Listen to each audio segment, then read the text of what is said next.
guys, welcome to SheKnowsArsenal. My name is Jessica. I'm your host. You can follow me on Twitter at JessinoTweets, and we're going to be doing a preview for Arsenal versus Burnley. Yay! We all love playing Burnley. Hopefully, we all collectively do our job this time and get this team relegated. I think I speak for a lot of Premier League fans that we would like to see these guys go down, but we play Burnley tomorrow, and so I thought we'd do a quick preview, talk a little bit about transfers as well, how we feel about what's going on in the transfer window, the speed in which we're moving, and whether or not we think not being so quick to get our deals done has cost us. We'll go over some predictions, who's available, all those great and wonderful things. And so, yeah, make sure you like the video, subscribe to the channel. I have Souls with me today. Hey, Souls.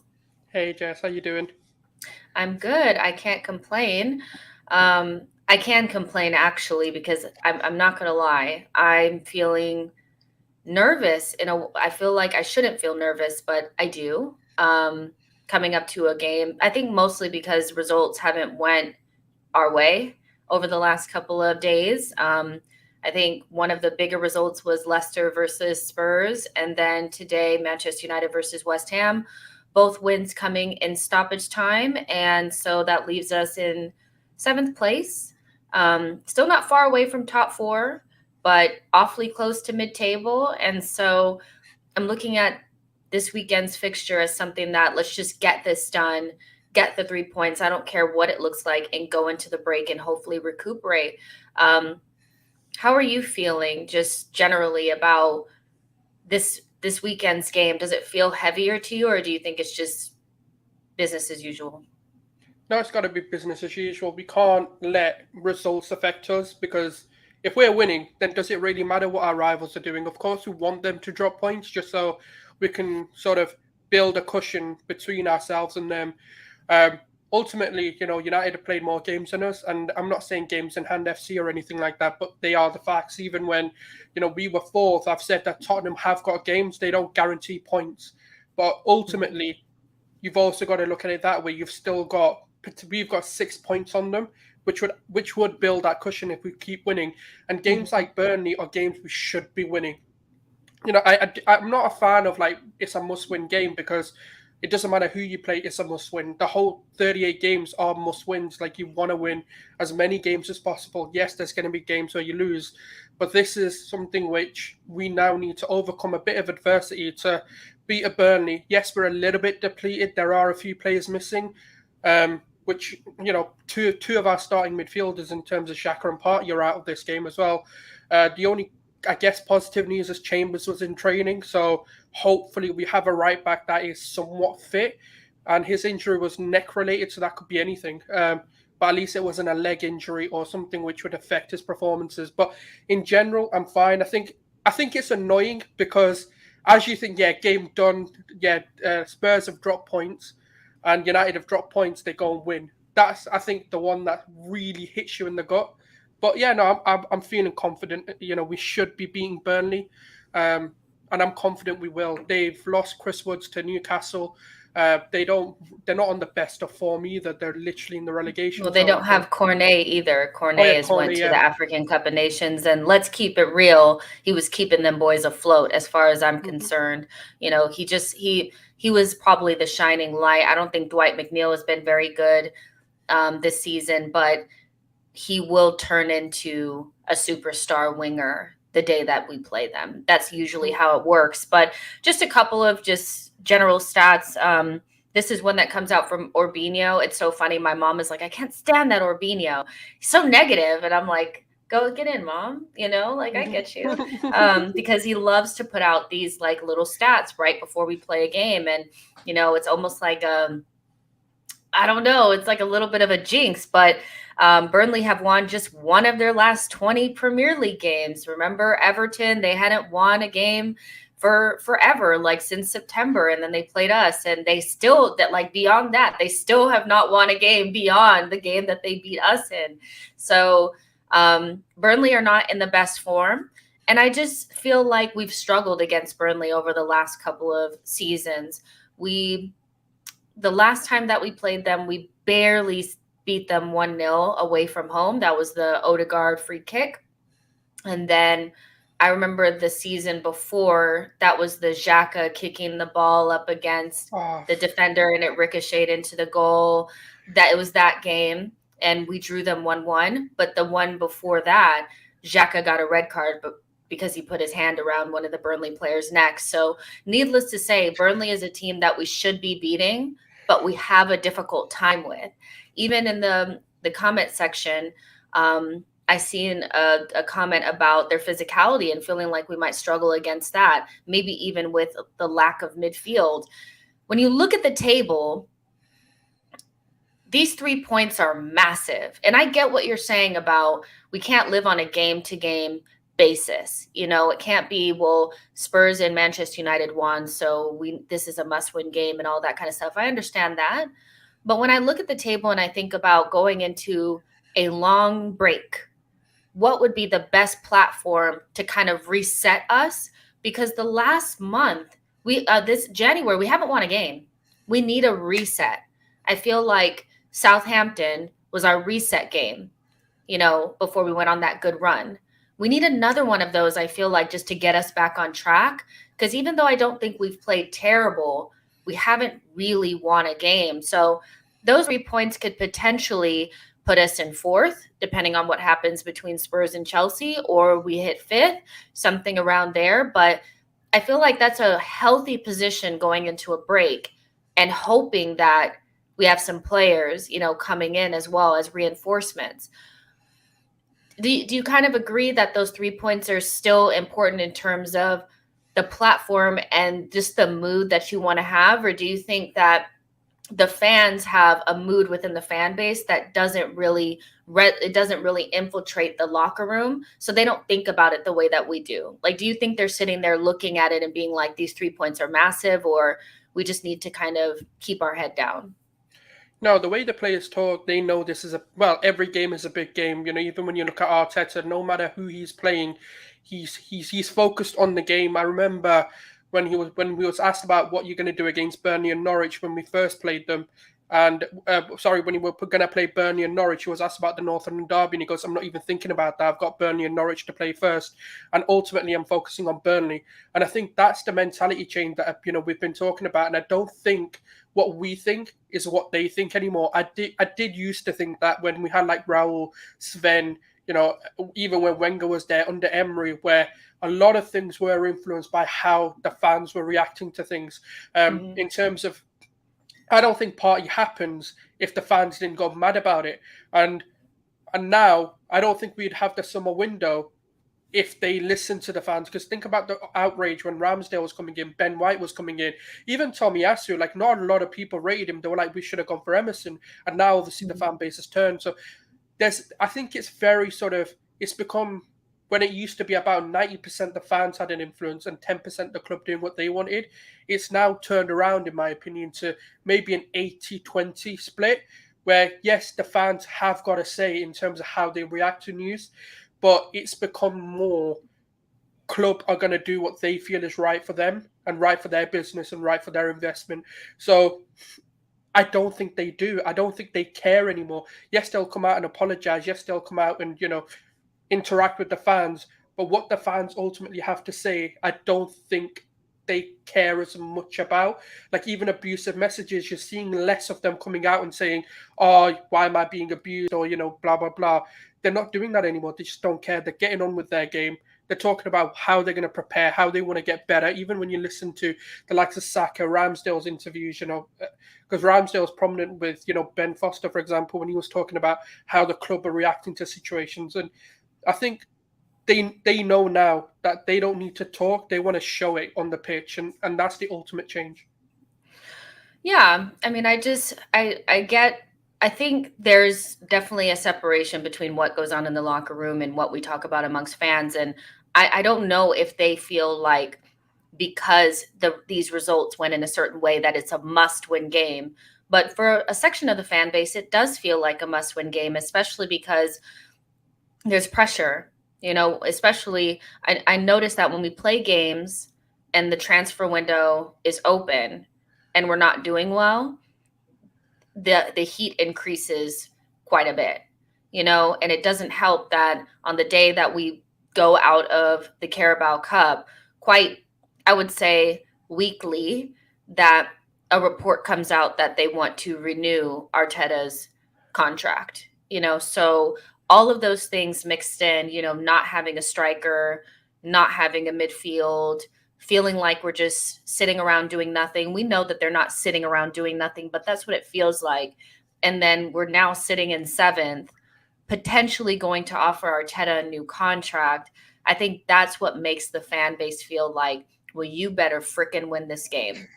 You better frickin' win this game. Let's go ahead and touch on the Arteta contract renewal as well, because that is a piece of news that has come out between the player ratings, like of the last time that we came on and now. And I guess my just little thing on it is just like, just wait at least until the end of the season. They may be thinking about doing it, but don't do anything until you see where we finish. Because when I look at that table, and we can look at it one more time, just for reference, but when I look at the table, and this is always how I've kind of felt, is that there may not be much between fourth and eighth, but if we're not closer to fourth than we are to eighth, I think we have to kind of look a little bit at what kind of progression we know that we've made under Mikel Arteta after that last transfer window. And I think that there has been progression. I won't deny that. I think that we have had some really good spells in the season and some not so good spells, but the football is better. The cohesion is better. We don't go through as long of bad periods as we used to, so there has been progression, but the table doesn't really lie. And it does lie a little bit now because people have games in hand.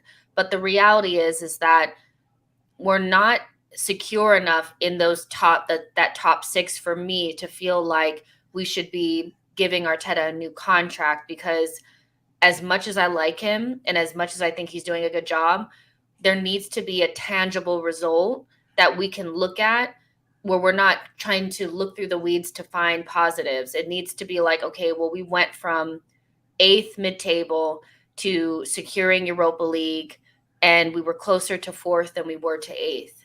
That kind of needs to be it for me. But when you heard that Arteta was being potentially given an extension, I guess it's going to be like a 2+1 or something like that, in an attempt to keep Manchester City away from him. How did you feel initially? Did you think too soon, or do you think that he's deserved it? A little bit of both. I don't think he deserves it. I think that's a bit of a stretch, but at the same time, I kind of understand the logic behind wanting to offer him a new contract, in a sense of we've never seen this unity in the dressing room for a very long time in terms of players wanting a manager out. I know it's only been Emery and Wenger, but ultimately you can't destroy that harmony. For example, Arteta leaving could be a lot more detriment in the long run, because the players do love him, the players admire him, like in the way that he's trying to coach this team. They do really have a lot of confidence in the direction Arteta wants to go on the pitch. Now, who has the influence in buying players? That's up for debate. Some people think Edu has the final say. Some say Arteta does. Some say someone else does. But ultimately, you can't destroy this. But I do think there needs to be progression before you offer anything. And at the moment, we're not quite there. I think it's too soon. And we've not secured fourth. Yes, we're competing for fourth, which is an achievement in itself. Because if we're being absolutely honest, and we're not, changing the goalpost, a lot of people said top six is the minimum, and we're competing for top four, which is exactly what we want to be seeing in this season. Obviously, next season, if we can get the right players in, we want to be going up the table. But for me, I get it. But it's too soon, because I could understand if his contract was ending at the end of the season. Yes, you need to time down now, but he's got a year left. So you could leave it to the end of the season. You could. And it doesn't look, Arteta was wanted by Barcelona, and he kind of threw that off as well. He kind of shoved it off his shoulders and said, no, I've got a project here. I want to complete it before I look to move. And I don't think, even if Pep does go, I reckon they go get Ten Hag. I don't think they bring in Arteta right now. Yes, there's going to be talks. Of course there are, because you want to upset a dressing room. You want to upset the dynamic that's going on there, and that's all I think. And I think all we can do is be patient, and there's always going to be talks. If there's nothing happening at Arsenal, you know the media's going to make something up, or they're going to do something to try and rile up. And we're the easiest fan base to trigger. And I think that's all that's happening. There's always going to be talks in the background, especially a year and a half. If we're looking at players, they're going to offer a contract now. They don't want it to run out or be in a position where the manager or the player or the person that they're trying to negotiate in has all the power or has all the chips in their corner, basically. And that's all I think it is. Yeah, for sure. I see a lot of weird comments in the chat box saying that I'm toxic positive. And I mean, the report said that that's the reason why we want to give him a contract extension. That's why I said Manchester City links. Like, I get that some people feel like being positive at all is toxic, and it's not. All I said was that, like, we need to wait until the end of the season to even look at giving him a contract. So it's kind of like weird. I don't know. This is not, if you want to be somewhere where I'm going to yell and scream and say Arteta out and he's the dumbest manager and paella Pep and stuff, you're in the wrong place. Bye. Bye. That's not this channel. So yeah, but I think there's a good comment in here from, let's see, John P. that says, giving a manager a contract is not like a player. We can sack him in the worst case. I guess my thing is that when you give somebody a contract, sometimes, and most of the time, it's seen as something that you've earned, something that, you've done a good job. So we're going to give you something new. And so even if it's something just to, keep his contract from running down and to maintain in a position of strength when you want to negotiate, I still feel like, he needs to show tangible results in terms of where we finish in the league before he gets anything new, but at the same time, I'm under no illusion that I think that anything outside of, I think he finishes in the European places, and whether that's Conference League or Europa, I think he stays. I think they've already backed him enough, and it's obviously Josh's guy. And so anybody who thinks he's going to leave just because he finishes 7th, I think is deluded, to be honest. I think they are going to back him and stick with him for a minute. So do you feel the same way that, because I mean, Odegaard did say that the goal of the team is to finish and to make sure that they qualify for Europe, but Champions League is the dream. Do you think that that's kind of what the club anticipate or what they want to happen? And as long as he gets that we're fine, even if he doesn't touch top 4? Because I'm seeing a lot of fans feel like because we're out of the cups that now you need to make top 4. But do you think the club is actually thinking that way, or is that just fan narrative? I do think obviously the club want Champions League football. That's their end goal anyway. This season they are looking to compete and get into 5th or 4th. But ultimately, I do think they've set the expectation knowing that United have done what they've done. They've gone and got one of the best players of all time.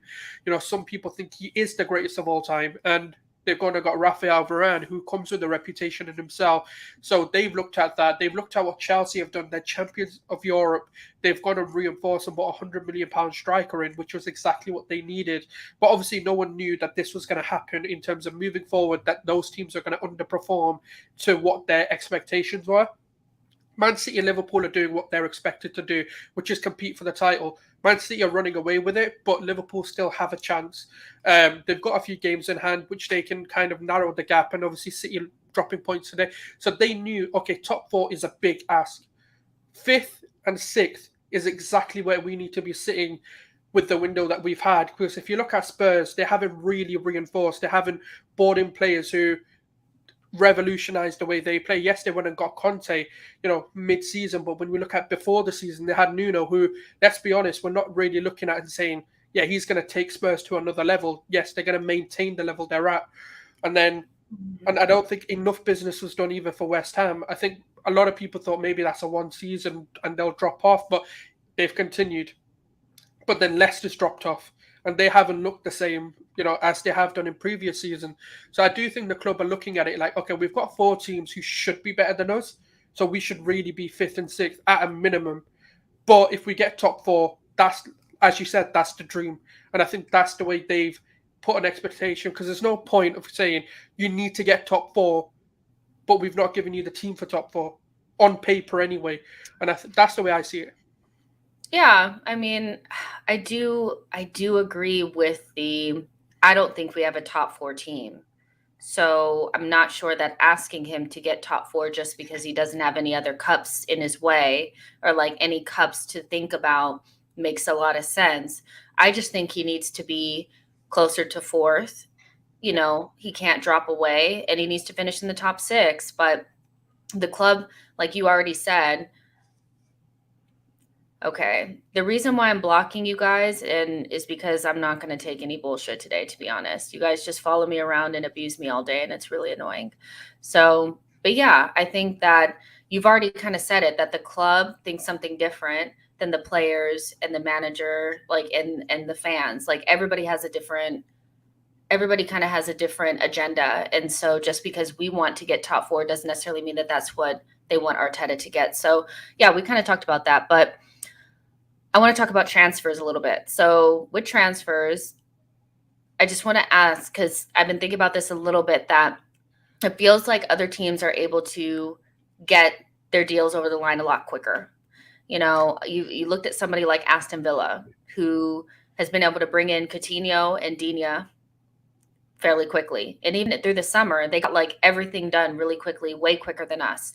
And I feel like we've been at a disadvantage at certain points in the season because we haven't been prepared. If you look back at the beginning of the season, Brentford was an issue because obviously we had players out during COVID, but we also had players out because we didn't get deals done quick enough, you know, and that's a little bit of it as well. Now, when you look at this January time, we may have been able to do better, and we're lucky that we actually haven't had to play any Premier League games during this time, because we haven't lost anything in the league, but we're out of both cups kind of because we don't have enough players. We've been loaning players out. We're thin in midfield. So for you, do you think that Adu is somebody that is kind of under review, at least in terms of what the fans think? Because if he doesn't get it right and he doesn't bring in some sort of solution at striker and midfield, that you'll look back on this window and the last window and say, if things had gotten done a little bit quicker, we may not have lost points. Do you think the timing of things are a little bit slow? I think the summer one, I agree that we should have got things done quicker, just because not to say that they're not good players, but the quality of players and the teams that we acquired them from aren't at the top of their game. Then, you know, getting a Ben White in the summer, you can do that. But I understand why that took time, because he was at the Euros. But getting a Tomiyasu in, for example, we could have done that a lot earlier. We could have done, you know, a few deals a little bit quicker, just to make sure that we're ready for the season, rather than bringing them in 2 weeks into our season starting. But when we look at the winter transfer window, we're going for players like Vlahovic. You know, he's not an easy player to bring in. But when we look at Digne, for example, he's fallen out with more Rafa Benitez than Everton. And he said that one man, you know, basically destroyed the love affair that we've had, blah, blah, blah. And Coutinho doesn't play for Barcelona, and Barcelona wanted to get rid. Whereas with the targets that we're going for, they're not really out of favour. They play for their teams. Like Vlahovic is the star man. You know, even if you look at Arto, for example, he does play. Allegri does rate him. And it's always going to be more difficult to bring players like that in rather than players who are out of sorts anyway.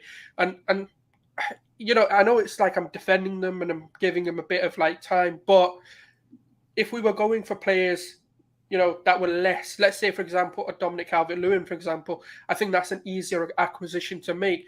But do you really want to be spending £50 million on a third choice, or like a second choice, or even a fourth choice out of your list? Or do you want to try and push as hard as you can to try and get your first choice in? And, you know, because don't forget, regardless of what target we go for, it's in the region of 60 to 80 million pounds, which, when you're spending that kind of money, you don't want your third option or your second option. You want to try as much as you can to get your first choice before you try and get your second. Mm-hmm. But if we're going for someone that's 20 million, yeah, you can take a risk and go for your second option instead. But and that's why I'm giving them the leeway. If they can land these two deals, then we're going to sit here and go, do you know what? I don't want to drop points, but you'd rather be out of those cups knowing that, okay, we've got Vlahovic, and then we've got a temporary solution in Arthur or whoever we end up getting. And then we look to be like, actually, that window's not too bad because we've got an elite goal scorer who's good at build up, who's got basically the profile we're looking for. And then we've got Arthur to just fulfill, the numbers in midfield. So it's always going to be what if, what if, what if. But if we get that player, then are we going to be complaining? I don't think anyone is. It depends because, well, if we beat Burnley and then he brings in the players and we haven't lost anything in the league, then it's fine. But if we play against Burnley tomorrow and the midfield is a clear issue and we don't score any goals and Lacazette's looking the way that he looked against Liverpool, I can see the narrative being that Adu bottled the window. And because these 3 points, we look back at those Brentford points, we know that they were important. We look at those Everton points, we know that they're important. So even though we may make it up somewhere else, we also haven't seen a lot from Arsenal in terms of being able to recoup those points in difficult games, meaning against Man City, against Liverpool, against Chelsea. And there's a chance that we could do it. But as far as I'm concerned, when we play teams that we should be beating, we got to get the 3 points because we're not going to get it anywhere else. So if we don't beat Burnley, the narrative will be that it's because we don't have our midfield is depleted, and it was Arteta and Adu's decision to go with just Xhaka and Partey, and I haven't done it yet, but I'm going to do it. I need to count and see how many games that they've been missing because they have not been here. I swear they've been missing for at least 60% of the season so far, so I think there is something underlying there that we need to get over the hurdle of Burnley, and the players have to come in. The players have to come in because I'm not sure that I believe that Europe is secure without a solution at striker and midfield. I don't know about you, but the last couple of games have made it really obvious that we have an issue at striker, even worse than I thought we did. Okay, so if we get the midfielder, do you think we'll be okay without the striker? Or do you think that both have to come in because we're a Lacazette injury or a Lacazette bad spell away from That's the problem, obviously, and we're talking about it in the chat as well. I think both our strikers have had, 6 to 9 goals this season combined, which is shocking when you think about ESR alone is nearly in double figures. He's got, I think, 8 or 9 goals this season. And the problem is, I think, because the players are contributing in terms of Martinelli's getting on the goal sheet, Saka's getting a few goals, ESR has been immense in terms of the number of goals he's had, Odegaard's bailed us out a few times, and I think it makes it look like we may not have that much of an issue, especially in this resurgence of we've absolutely battered teams in the last few months, and we've had high scoring games. We've scored 20 odd goals and 10 appearances or something like that. It's been good. It's been really good. But at the same time, imagine we add a striker who can actually score or do what Lacazette does, but also be in the box at the same time, which is why I want us to go all out for Vlahovic, even if it means paying a 15 million euro, agent fee. I want us to do it. It shows us that we're serious and we want our number one, and we'll do what we can to get it. And that's the perfect player to come in, and I think that's what the club have realised. But it's one of those where we need both. But I can understand if we bring in Vlahovic, for example, and we miss out on a midfielder because there's no way we're going to get all our business done. But if we bring in Arthur and Vlahovic, that's the perfect scenario. It will do till the summer, and I do think both of them will come in. I think there'll be one loan and one will end up buying, and it's just a matter of who we can get, which position we can actually realistically achieve. And it looks more like the Vlahovic deal is just convincing the player to join, and the part with the club is basically done. As soon as Vlahovic says, "Okay, I'll join," the deal's done, and he's our player. So it's a tough one, but we need both. But I'd take a striker over a midfielder right now. See, and this is where I'm like, City and Liverpool don't have an elite nine, but City and Liverpool have players all around their squad that score goals. And in particular, we can't look at, okay, well, it's okay to have a Lacazette up top because Liverpool have Firmino, because I don't know, like Martinelli and Saka, as good as they are, they're not putting up 20 goals a season like Salah and Mane right now. So right now we need a goal. We need a center forward that can score goals, unless we believe that Saka and Martinelli are going to be able to score a couple of like a goal or so a game, and I'm not sure that I believe that young players, as inconsistent as they are going to be able to put up those types of numbers. And we also don't get goals really from the base of our midfield. ESR coming off the bench is different than having a midfielder that can score goals, because Thomas Partey and Xhaka, they don't make third man runs. So if it's not Odegaard, it ain't happening.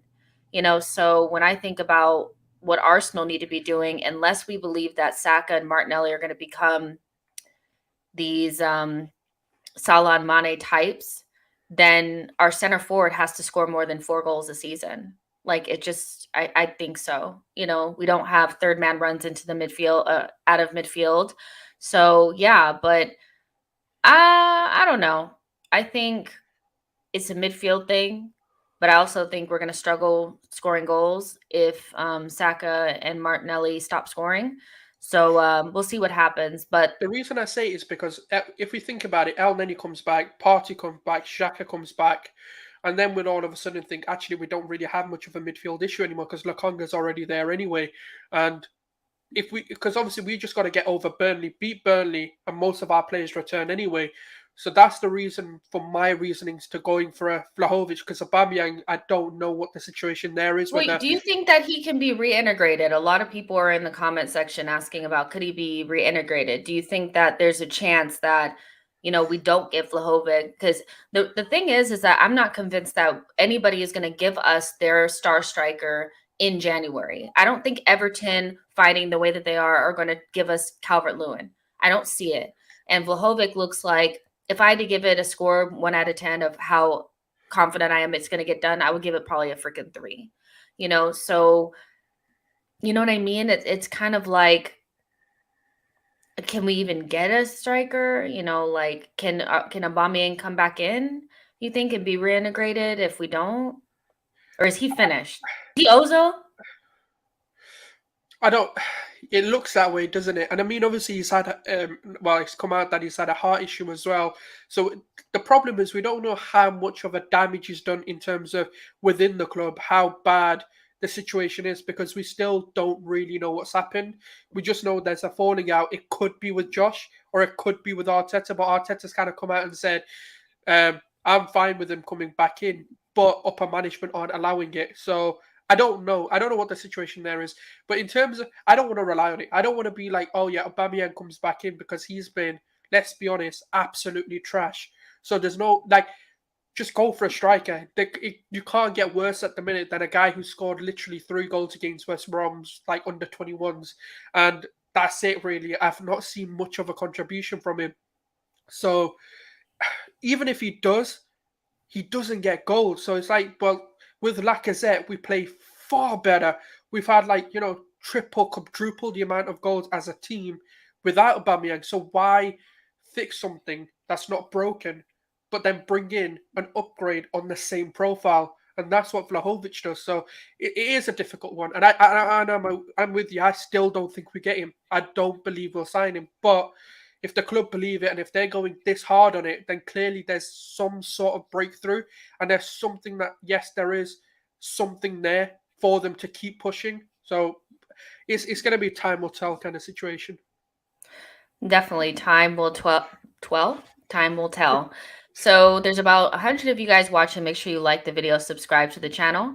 And we are just chit-chatting about all types of stuff, because things have been happening. And obviously when you do the preview, it's a little bit of okay, who's going to play? What could we do? But we'll just save that to the end. We'll have about 20 minutes to do that. But I think we just are about 2 weeks away from knowing what kind of trouble we're in. You know, like it's really like what? How much time do we have left? I mean, 9 days left in the window or something like that. So we'll know where we are in a couple of days. Like things need to get done, but we do know that reports are coming out that the Arthur deal is getting closer. And at one point, we were offering just a 6-month loan, straight loan, but Juventus wanted an 18-month loan.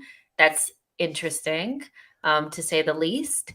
But it's somebody that could at least be an additional midfield body, because the thing is that uh, as unexciting as this probably is for most people, and I understand why that is, because it's not the statement central midfield signing that we're all waiting for it. We're all waiting for it. That will probably come in the summer. But I this guy to me is better than El Neni. I know there's narrative out there that he's just a Brazilian El Neni and all of this. He's better than El Neni. Is he going to be like, he's definitely more experienced than Sambi. And right now we need a grown up that can come in if Xhaka and Party are not available. And that's what he'll be able to give you. Hopefully it works out better than some of our other loans. Loans are difficult. And we know that we've only had like one really successful one, and that was probably Odegaard. And that was like successful because we could see that he was good and we wanted to buy him later. Ceballos, the first year was okay. The second year, not so much. Don't need to go into Dennis Suarez or Kim Kallstrom. So we know that loans can be a little bit tricky, but hopefully this one will be different. And it's not just jobs for the boys in terms of Edu trying to get the guys on the fringes of the Brazilian national team some game time. That is not really what we need to be doing. But in terms of our tour, how do you think he could potentially help us? Because there's some confusion around what kind of midfielder he is. I can tell you right now, he's not a number 6. He can play number 6 in a league that's not the Premier League. Tell you that right now. But he can play as an 8. He may be able to play in a double pivot depending on what the opposition is. So how do you see our tour being able to help us? And where do you kind of see him on the scale of, could he start games, or do you think he will just kind of fill in as some sort of squad filler player? I mean, it's a loan, so normally it's more of a if we need him, we'll play him kind of situation. And then again, it's also about the loan agreement, how much we've agreed to play him as well. So it kind of just depends on. Thank you, Tony. Arthur is for me is very Xavi-esque in terms of the way he plays. He's very much a tempo controlling player who likes to kind of be on the ball, just dictate play. Someone who's going to slow it down, but even kind of make it a lot pacier. His passing is elite. And the thing is, I think people have clouded their judgment because it hasn't really worked out due to off-field, sort of situations at Barcelona. And obviously at Juventus, he hasn't really made the impact that a lot of people thought he would. But at the same time, sometimes certain leagues just don't suit certain players. And maybe the Premier League is his calling. And he, as much as people say his time and his sort of thinking on the ball is slow, I just think he plays to the situation. If when you look at him in the Champions League for Barcelona, for example, he played a lot quicker because he didn't have the time and space he had in La Liga. In terms of the number 6 shouts, I don't see it personally, because I just don't see him as a defensive midfielder. But he's more of a box-to-box kind of player. But just and I think, to be fair, even if you had to cover for Xhaka or Partey, it'd be good for him. And I think having that extra support or having a midfielder closer to him could really help his game.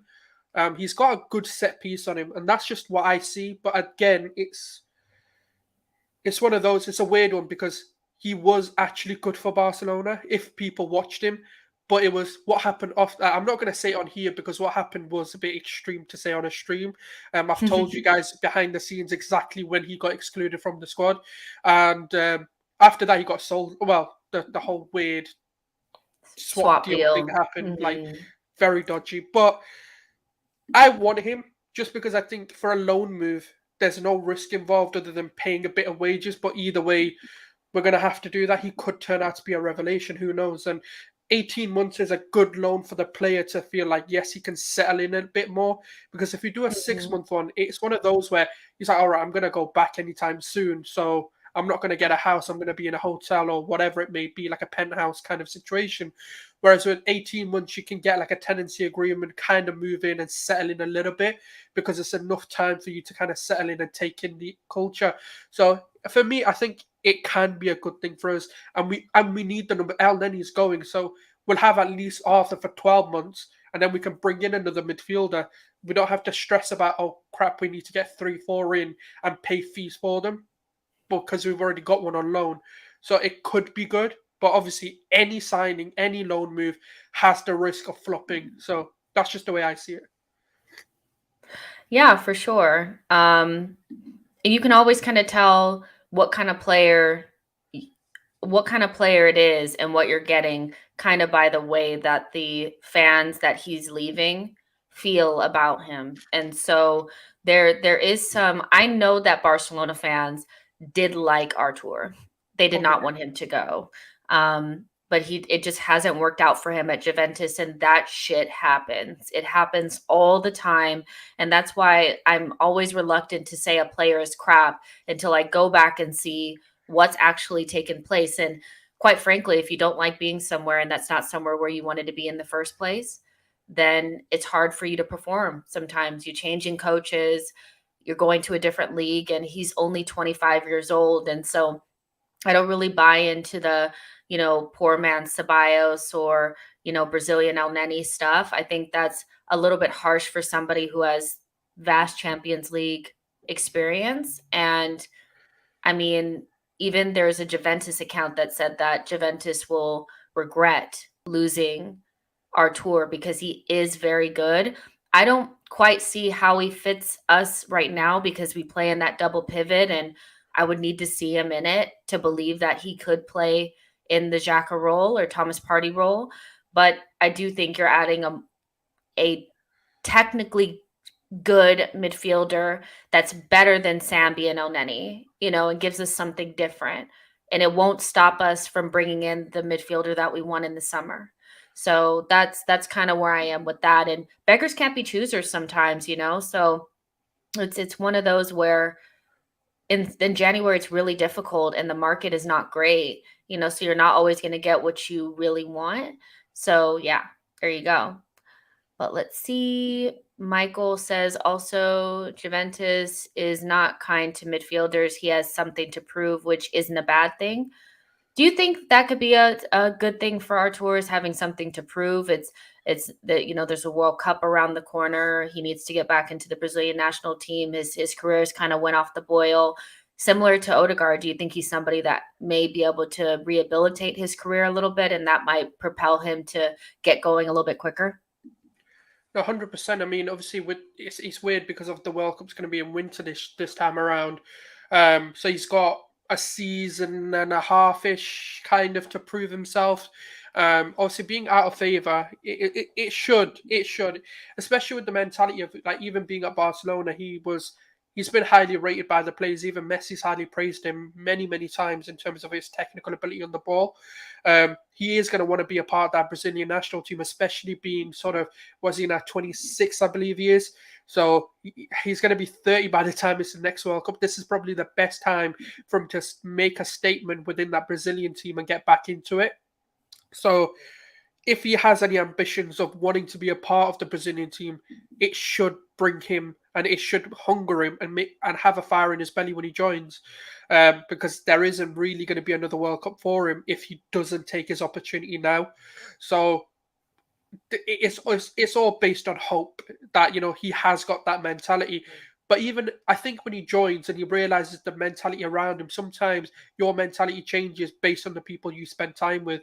And if we're looking at, Martinelli, for example, another fellow Brazilian, and his hunger, I reckon there will be something there where even if he comes in a bit downbeat and, like not asked or, CBA with football, blah, as soon as he starts playing with the team, he's going to start to, sort of take on those characteristics as well.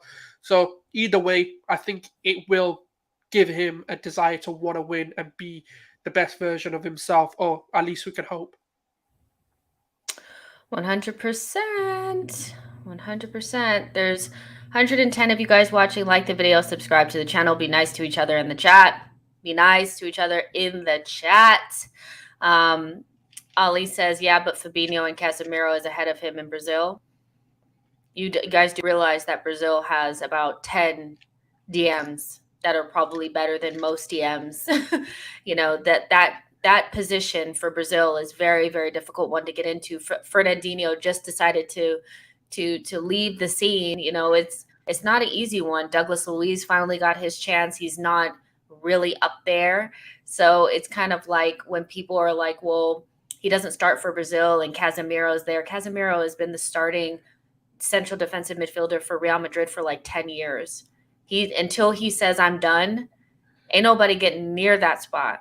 That's never an indication of whether a player is good or not. Getting into the French national team is not really an indication of whether you're good or not, especially when you play for nations that have so much talent, So there you go. But let's go ahead and move on to more about the game. So who's available? Who's ready to go? I mean, these boys obviously look like against Liverpool, like they had not trained. So hopefully they've gotten a little bit more training. I saw that Emile Smith-Rowe has been, in full training. We don't know about Tomiyasu, I don't think. I think they're keeping that one a little bit, quiet. He wasn't supposed to play anyway. Like, we didn't have anybody. So Chambers coming back, like you said, is probably a really good thing. But we haven't really heard anything else. But we do know no Xhaka, no Thomas Partey. So that makes the midfield situation a little bit like, okay, what are we going to be doing? Now, as long as Saka, Martinelli, and Odegaard are ready to go, I think we have an advantage, because I don't know about you, and like I was in a group chat earlier and somebody was asking, like, do you think that Odegaard is our best player? And Clive was saying on the Arsenal Vision podcast that he felt like he had the respect of the team and he might be one of our best players. I kind of think the players that have stood out against Liverpool and Man City are our best players, and that's Martinelli, Saka, and Odegaard. I think those are our most important players, really. And it's unfortunate because it's not really any of the senior players. We need them because we don't have anybody else. But do you think that as long as Saka and Martinelli and Odegaard are ready to go, that we have enough really there attacking-wise to get the ball in the back of the net against Burnley? 100%, especially with the form that Odegaard's on and knowing the way that sort of Burnley play. Odegaard's kind of like transitioned into a different level in terms of the way he's now playing. He's dictating games a lot more. He's wanting to be on the ball. He's not losing it. He's very sort of secure. And that's one of the things which, when he first came in, I think he was adapting to the pressures and the fact that you don't get the time on the ball.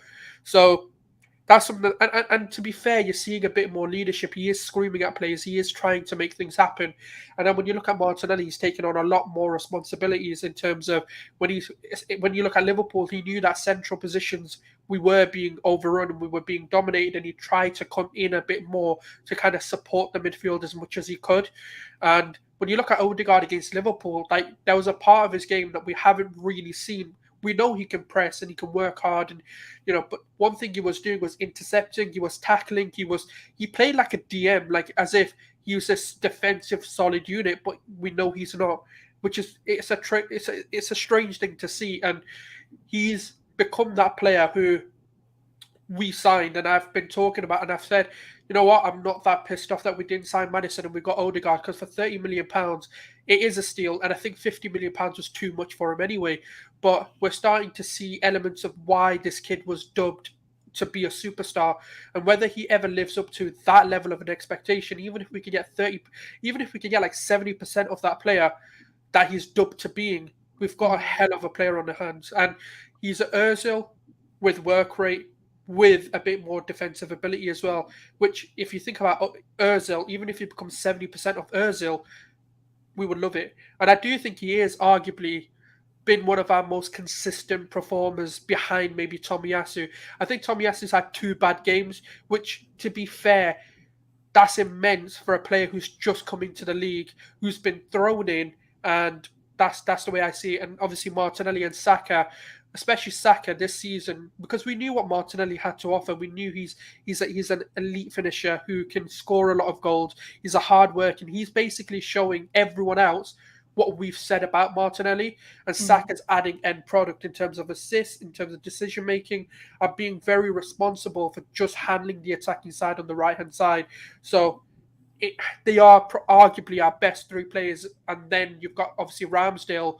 We need him to perform as well as like Gabriel and Ben White. So the players that we're hoping to step up are stepping up. The unfortunate thing is our senior players haven't consistently performed, and they've helped in some games, which is better than what they did last season, but they're shocking because red cards, suspensions, they're just not acceptable for, especially for players of the age of Partey and Xhaka.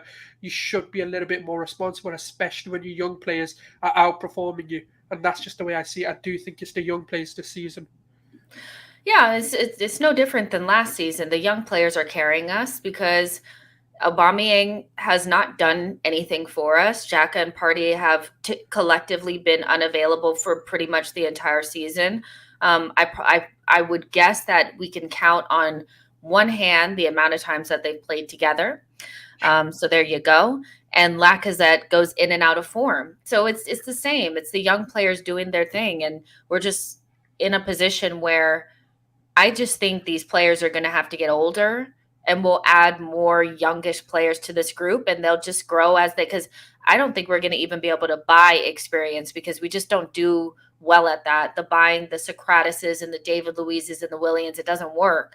And the older players that we have now are so inconsistent and unreliable that these young players are just going to have to, they're just going to have to do the job, but I think Odegaard is, as Diallo said, technically our best player. So when we talk about the technical leader in the team, the one player that you can rely upon on the ball, he's probably that person. And then Saka probably close in behind him. And then when you talk about Martinelli, we're talking about somebody who's just a superstar in the making, somebody that teams are actually afraid of him. And I mean, when Klopp is saying that is a player that you should watch, it's a scary thing because we already know that in the next couple of years, Liverpool are going to need to revamp their team, and they're definitely going to be looking at Martinelli and Bukayo Saka.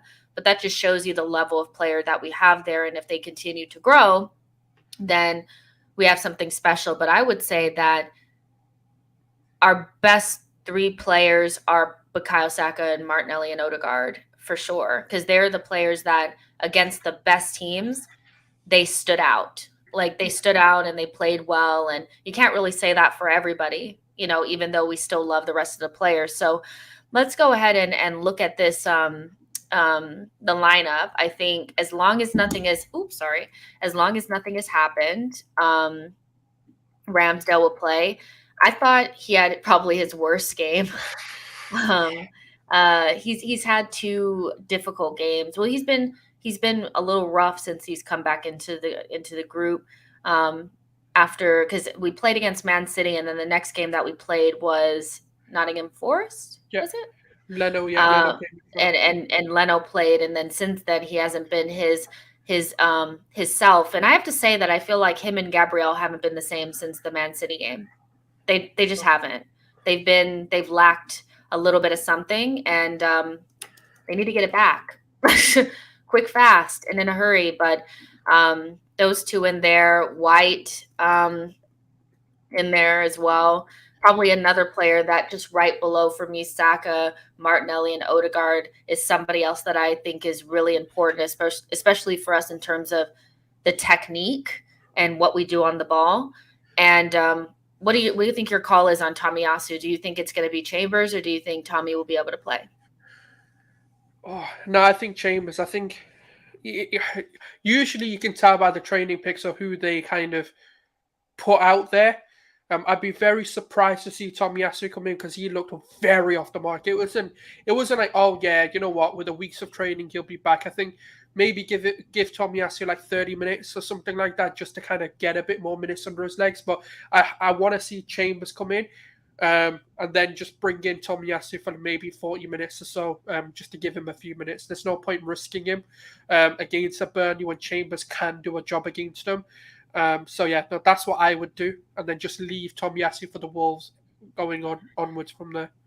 Yeah, he probably needs a good break because he's had a couple of little injuries since he's been here. So he probably just needs a little break. And he does have, he has adapted quite well, but we have to remember that he is still adapting to having to play at 110% every single game. You don't get that at every level. You really don't. So I think we'll go with Chambers for now, but obviously hoping that Tamiyasu is fit enough to play because he's probably our best. He is our best right back. Like even at like 80%, I still think he's probably better than Chambers. But there you Oh yeah. go. And you don't want to exacerbate his injury. So this is where it gets obvious at this point. We have to play who we have, and we don't have Xhaka and we don't have Party because they're both boneheads. So we have to play Sambi. I just can't with them. And I do understand the okay, well, Arteta was dumb for putting Party out there, but I'm tired of the apology letters and all that kind of stuff. Y'all need to be out on this pitch. That you guys need to be on this pitch because these young players need you, and you're letting them down. And I don't know if you've There were seen, two stupid fouls though. That's my problem with parties. It yeah, wasn't like, oh, he got very unlucky to get a red card. It was like, yeah, fam, you deserve to get sent off. That's the issue. yeah, and it's that's why I can't feel that bad for him because I feel like he set himself up for that. And even like, and I guess when I looked at, there's one excerpt that came out from Xhaka's interview that I could stomach reading, and it was about the 50-50 that he had against Jota and how, he's just the type of player that he's always going to take that risk, and so be it, and that's just who he is. And I'm just like, I just want a player who doesn't always take that option. And it feels like we have two midfielders in Thomas Partey and Granit Xhaka that want to take the risky option and lose their heads and cannot make a smart decision in the moment. There are decisions to be made, whether or not you stick your leg out there, whether or not you make the cynical foul, whether or not you do this or that. And I just feel like the amount of times that these players have been out, um, and in particular Xhaka, just leads to the decision making. And I can't get over it. It's shocking. It just really is. And they're letting us down. But Sambi will play, and I think he should have. See, this is where I think we will have an advantage because they will probably play a 4-4-2, and we will have the advantage in midfield, hopefully, with three midfielders close together so that we could dominate possession. That's what I would hope. We did okay in the first 20 minutes of the Liverpool match, and I feel like if we played anywhere near that early on in the game against Burnley, we'll be up 2-0. But I think you kind of go with the same midfield. I don't think you have really any other option. I know we kind of thought about maybe putting Martinelli up top and ESR on the left and doing some other things, but we can't really, If we I had think, Thomas Partey, we could do that, but unfortunately, we don't have the numbers in midfield to be able to shift ESR away from this midfield into the left wing and bring Martinelli up top. That's the way. Because who else really comes in to make an impact? We're going yeah. like Charlie Patino then, if that's the case. Oh my goodness. Okay, so yeah, no. It is, yeah. So we're just gonna drop Odegaard in there. He had such a good game against Liverpool, especially like in the first half, and it's gonna go forgotten because we didn't win the game, but he This was is a he was massive excellent. game for Smith Rowe, though, in my opinion. I just think this. I mean, you've now had three. Like this will be his third start, and two of them have been very underwhelming to the point where I can understand why he's a bench player at the minute and coming off the bench. And for Smith Rowe, this is your opportunity. That the fact that there's no Xhaka and Partey, and he doesn't take his opportunity tomorrow, then I'm totally for him being a bench player because there's no arguments to be made otherwise. Yeah, I agree. I think yeah, and Rami Smith Rowe did train, so I believe he will play. And I mean, it's unfortunate because when he was kind of like at the peak of his powers just before we played right around when we played Man City, then he got like the little injury or whatever, and we knew that we were going to come up to some games, and those cup games in particular, and those are going to be the games where he could really like show what he's got going. And I do agree with you. I think that there's some Arsenal fans that want to force Smith Rowe into the side, but I don't think he's done much of late to really warrant a start. He's going to potentially get one because we don't have the numbers, but he needs to show up because he, for me, was one of the poor performers against Liverpool when he came off the bench against Man City. He didn't really affect the game that much. And so he needs to do something, So I think this is a big game, like you said, for Smith Rowe. And he should be able to beat the Burnley players. Like, I know that they'll probably try to put bodies on him, but he needs to win us fouls. He needs to get up the pitch. He needs to be direct like we know he can. And hopefully him and Martinelli can have some sort of connection. Smith Rowe is somebody that I feel like has just gone off the boil just ever so slightly, which is unfortunate.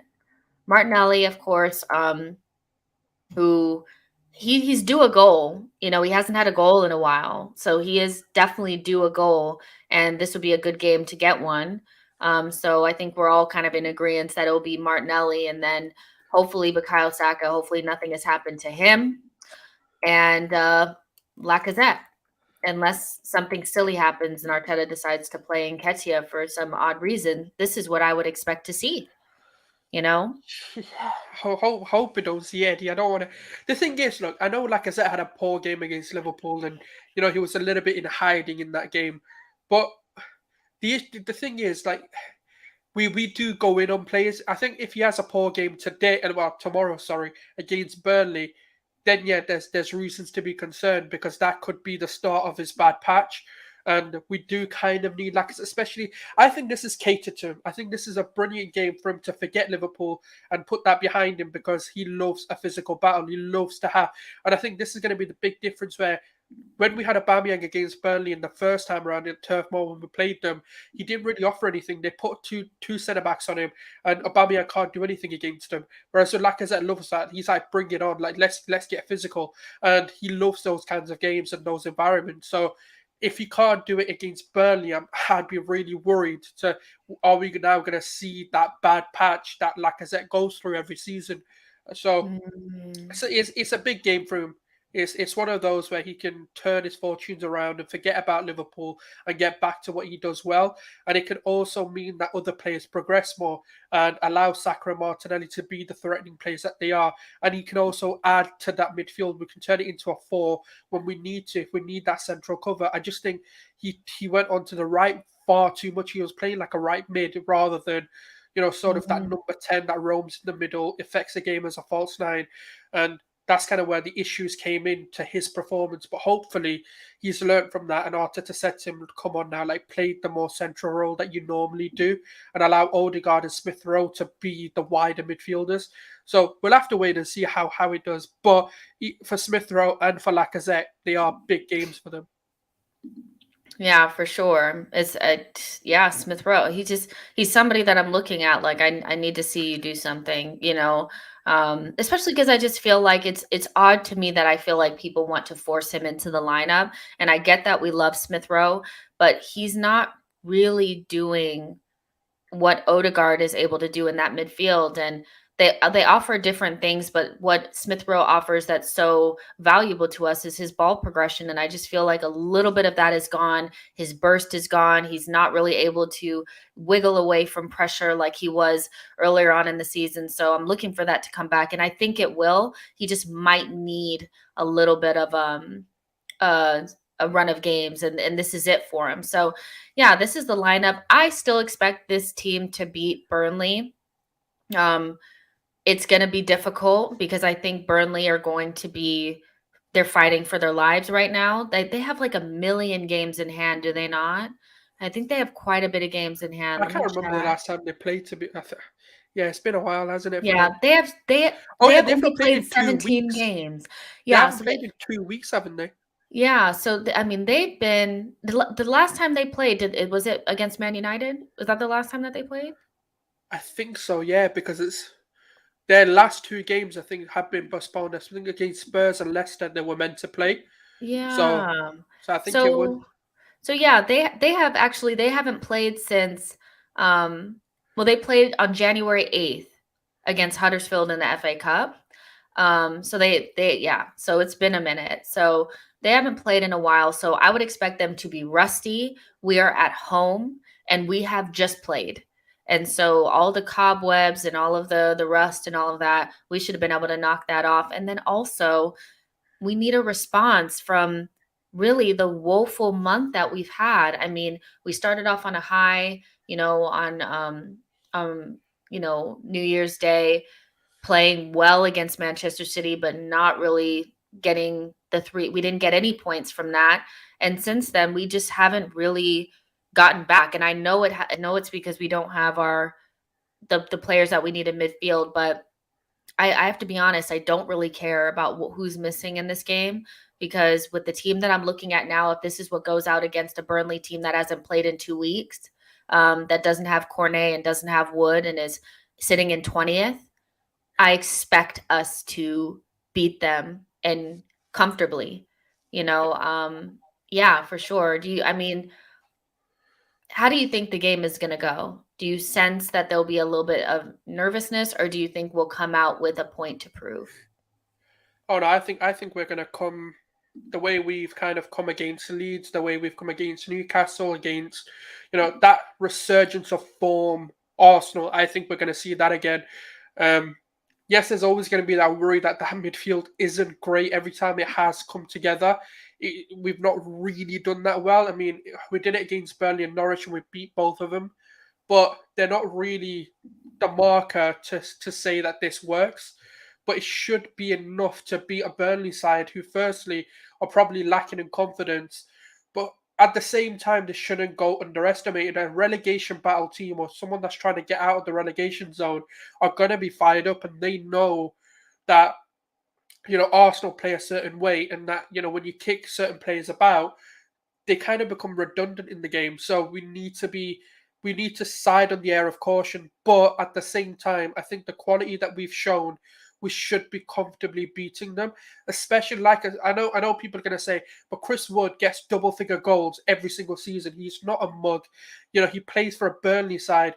That's hence why he doesn't look as good. He's not, he's not an Aguero. He's not a Firmino. He's not a Lukaku that's got a big name behind him. But he is a very good striker and he does a lot. He's a lot to handle for a lot of centre backs, and he's not there. And then Cornet as well. Like, I don't even know why. I can't believe Cornet's gone to Burnley. I just don't get it. Well, It it's the never makes same sense to me. reason why Saint Maximin went to Newcastle. It was the easiest point of entry, you Yeah, but know. Newcastle then again have some history. Like, they are something Yeah, in the but I Premier League. mean, you But think, okay, play well for a season, and then yeah, somebody will come in and get me. Just hopefully we don't get relegated. You know what I mean? true, true. So, but That's why. Cornet is That's why somebody. I If think it should be comfortable because them two are out. No, but Chris Wood is sold, so he's never going to be an issue until we face Newcastle, I guess. But with Cornet being out, I think that's massive. That's huge because he's going to be a massive handful regardless of whether Burnley turn up or not.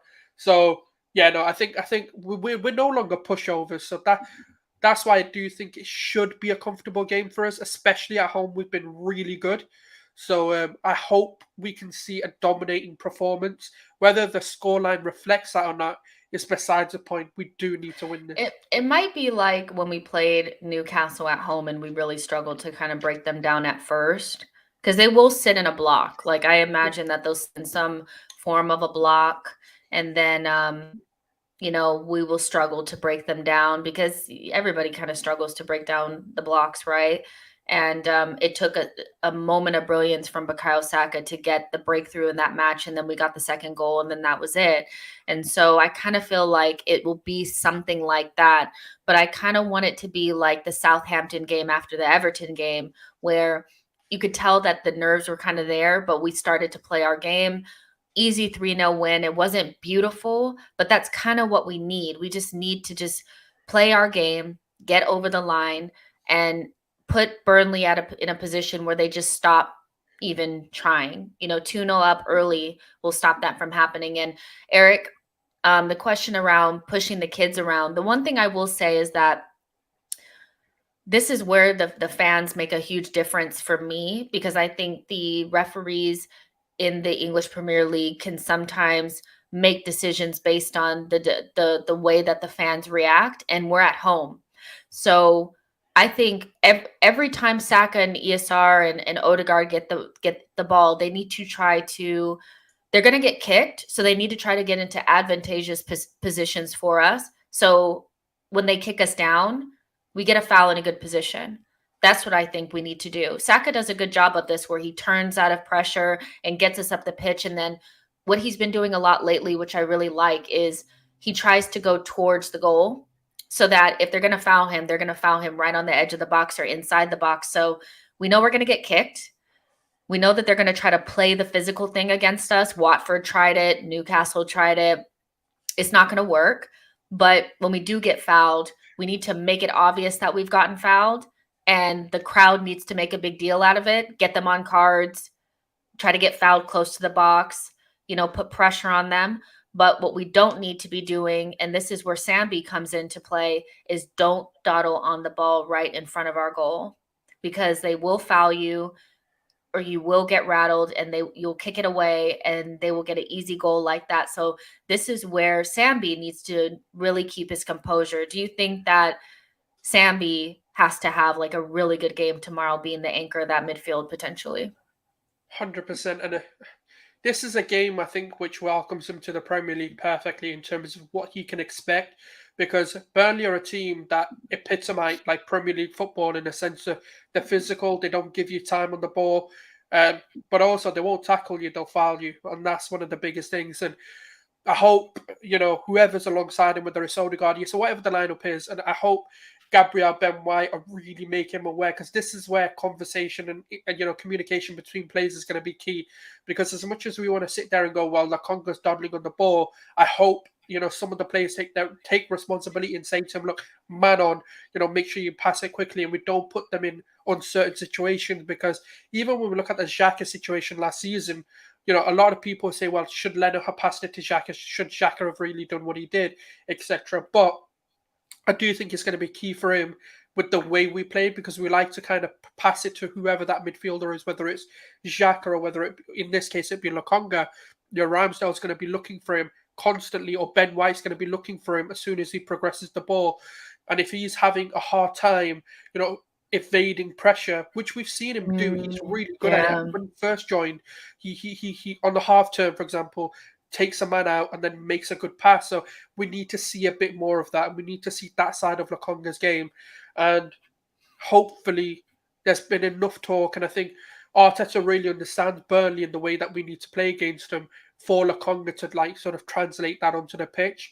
But yeah, it's going to be key with the way he plays and how alert he is himself, and whether he's looking over the shoulder, constantly aware of what's going on around him. And that's going to be the key to winning this. They'll have two midfielders and two strikers. So essentially they'll have a box around Sambi. So if he does receive the ball and he's not keyed in and not ready to go, they will swarm him, and that'll be it. So that's also why I think it'll be important for Ramsdale to maybe find Martinelli and Saka up top and stuff like that, and to give us some variation, because inevitably I think we'll find ourselves trying to bypass midfield, because I just can't see us passing it into Sambi's feet. He did that for Liverpool. Yeah, I mean, we'll have to, because passing it into Sambi, for me, the more I'm thinking about that box around him, is going to be a little bit stressful. So there you go. Your average kicks, thank you so much for your super chat, says, I just wanted to say a massive shout out to you guys. Honestly, one of the best Arsenal related content and channels. Question, what about starting Nuno as right back? What do you think about that, Souls? Not opposed to it, because he is quite double footed, so he can still make the crosses and the impact. And me, but my only concern is he's not really defensively alert. Like he does love to attack, and we can't have Tierney and Nuno attacking, especially with the way that we play in terms of transitioning into sort of a 3-back when we do attack. But I'm not opposed to it. But I think it might be a higher chance that happens. But every opportunity that Arteta's had to put Nuno at right back, he hasn't done it. So I just don't see it happening. But would I be opposed to if I seen the lineup and Nuno was there? Probably not. I don't think it'd be much of an issue. I think he can do a job, but I wouldn't want to see him against a top six playing right back. But against a Burnley, I'm not really that bothered. Yeah, Burnley at home, he Yeah, could do a job, but I don't see us changing the way that we play because our left back always bombs on and our right back always stays more, you know, closer to the center backs. And so I don't really envision that being something that we would use at home when we're under relatively no stress and there's no real reason to do it if Chambers is fit. But I wouldn't mind seeing it at some point, if that makes sense. I yeah. would, it's not something that I'd be like, if it happened, I'd be like, oh my gosh, I don't want to see that. Um, the Two Sets Free says, great show, guys. Thanks. Like, share, sub, and become a member if you can. Thank you so much. I really appreciate your super chat. You guys, what is going to be the score of this game? Predictions. Let's get our predictions out there. Go ahead.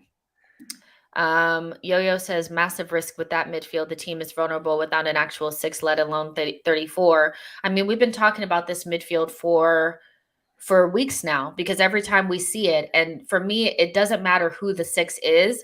If we flank the 6 with Odegaard and ESR, we lose. I don't think we've won a game like that yet. So it's time for it to work, and it kind of has to be tomorrow. And so I don't know if you guys think that it would have been a better idea to maybe go with a back 3 or go with a 4-4-2 or do something a little bit different so we're not playing with that 3 in midfield. But what I've noticed about Arteta this season in particular is that he is reluctant to go to he's not going to be proactive with a back 3 or anything like that. He's going to be reactive with it. And we usually try to play our way, even to the detriment if we don't have our players. So we will probably do that midfield 3. It won't be amazing, but it's Burnley at home and they have 2 midfielders and we have 3. So they need to work and they need to make it work. That's what it is, but we've always struggled with this Odegaard ESR flanking a 6. It's never worked. It's never worked, 3-0 all in the second half. Cece says 1-1. No, Cece, that's not what it can't be. 1-1. It cannot. Don One says 2-0. Cannon Kane says 1-0 to the Arsenal. Romy says 2-0 to the Gunners. Doyen Sola says 3-0. Let's see. What else, you guys? 3-0. I'm going 3-1. Yeah, I mean, everybody's pretty confident, which we should be. But I think it's going to be one of those where we'll struggle to break down the block and then we eventually will, and then the goals will come. What is your score prediction, Souls? And who scores the goals? Oh, I don't know. My gut's telling me 3-0. I don't know why. I just think once we break them down, they'll kind of have to come out because, again, when you look at their situation in terms of wanting to get out of that relegation zone, regardless of how many games in hand they have, they want to try and make as many points as they can, as they're progressing. So as soon as they go 1-0 down, I think that low block gets them sort of eroded and they kind of have to come out of their shells a bit. And that'll open up opportunities for us to score more. And I reckon this is going to be a Martinelli game. I think he's going to have an absolute blinder of a game, especially when Saka first scores and breaks that deadlock. Then Martinelli's just going to end up scoring like 2 goals. I see a very Leeds-esque situation happening here, where once that goal goes in, it's just the floodgates open. So I'm going to go 3-0. I just don't see them scoring as much as they try. And my only hope is we don't go into our shells this time as soon as we score. And as long as we don't do that, which we haven't been doing, we should be comfortable beating this Burnley side. Yeah, as long as we don't go a man down and do something stupid, we should be fine. So we can't.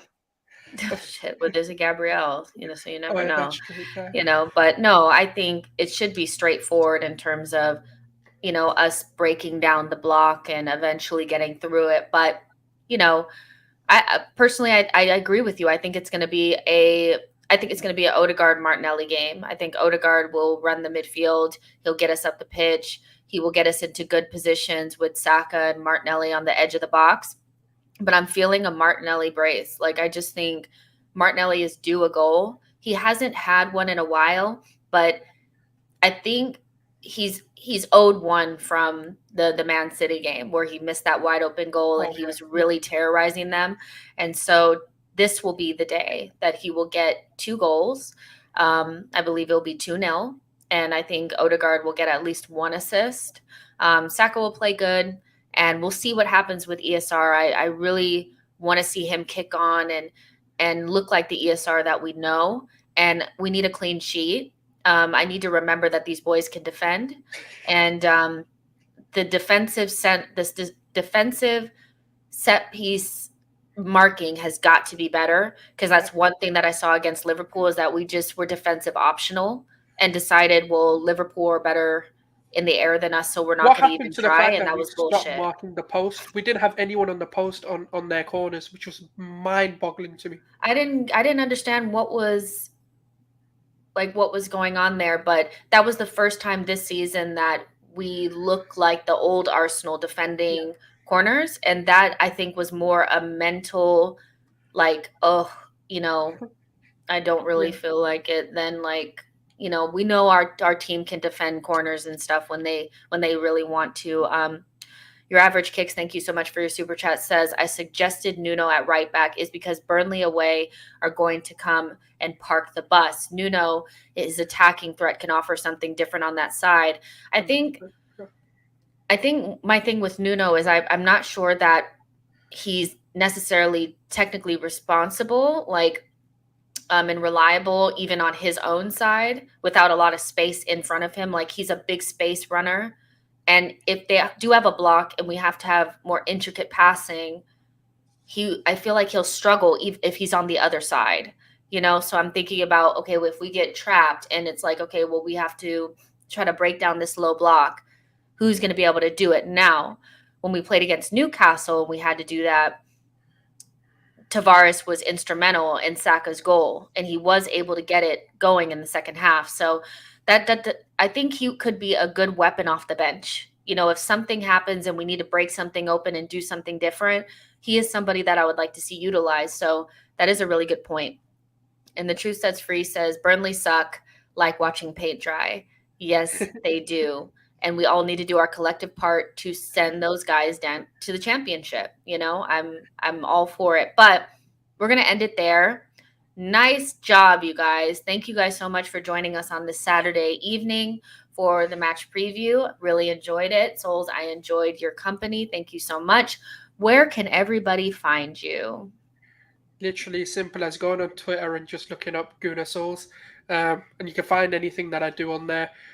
Pretty much regularly on here anyway, so it's not like you're not gonna see me after a month. So yeah, that it's good to be back. And I think, talking about Arsenal again, I've had a lot obviously buried inside me to say as well, especially on the whole Vlahovic thing, because that's been the big news. So you can find me on Guna Souls. You can find me on here, obviously on regular shows as well. So yeah, subscribe. Okay, you guys. So after the match, player ratings. Hopefully we're talking about a win, a resounding win, so we can go into that break. You guys, I'm telling you right now, if we don't win this game, I'm going to be mad as hell on player ratings. So hopefully we win the game. So I'll see you guys then. You guys can follow me on Twitter at @JustCinio_tweets and also at SheKnowsArsenal. Make sure that you guys like the video, subscribe to the channel, and I will see you guys tomorrow. Bye, guys.